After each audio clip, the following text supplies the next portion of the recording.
குறுக்கு வழியில் போகிறவங்க வேகமாக டெவலப் ஆகிற மாதிரியும், அவங்க ஏதோ ஒரு பெரிய நிலையை அடையிற மாதிரியும், மகிழ்ச்சியாக இருக்கிற மாதிரியும் தெரியும். ஆனால் அவங்க ஆட்டம் பாதியிலேயே நின்றும். ஒன்றை மட்டுமே ஃபோக்கஸ் பண்ணி போவாங்க. நிறைகுடம் தழும்பாதுன்னு நிறைவாக இருக்கிறவங்க எல்லாத்தையும் பேலன்ஸ் பண்ணி வரணும். தூக்கத்தை கெடுத்து நம்ம பணம் சம்பாதிக்க முடியாது. நம்ம அன்பு மகிழ்ச்சியை கெடுத்து நம்ம பணத்துக்காக ஓட முடியாது. எல்லாத்தையும் பேலன்ஸ் பண்ணி வர்றப்போ பார்க்க ஸ்லோவாக தெரிஞ்சாலும் கடைசியாக அவங்க தான் மிகப்பெரிய வெற்றி அடைவாங்க. அவங்களுக்கு இந்த பூமியும் ஒரு சொர்க்கமாக இருக்கும். இறந்ததுக்கப்புறம் மேலேயும் அவங்க சொர்க்கத்துக்கு தான் போவாங்க.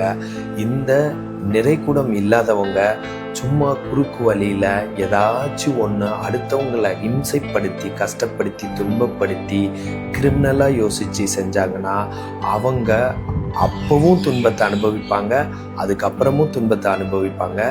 அவங்களுக்கு வெற்றி கிடையாது. ஏதாச்சும் ஒரு வெற்றி வர்ற மாதிரி இருந்தாலும் அது அப்புறமேல் பார்க்குறப்ப அது தோல்வியாக தான் இருக்கும். இல்லை தொழிலில் வெற்றியானாலும் ஹார்ட் அட்டாக்ல இறந்து போயிருப்பாங்க.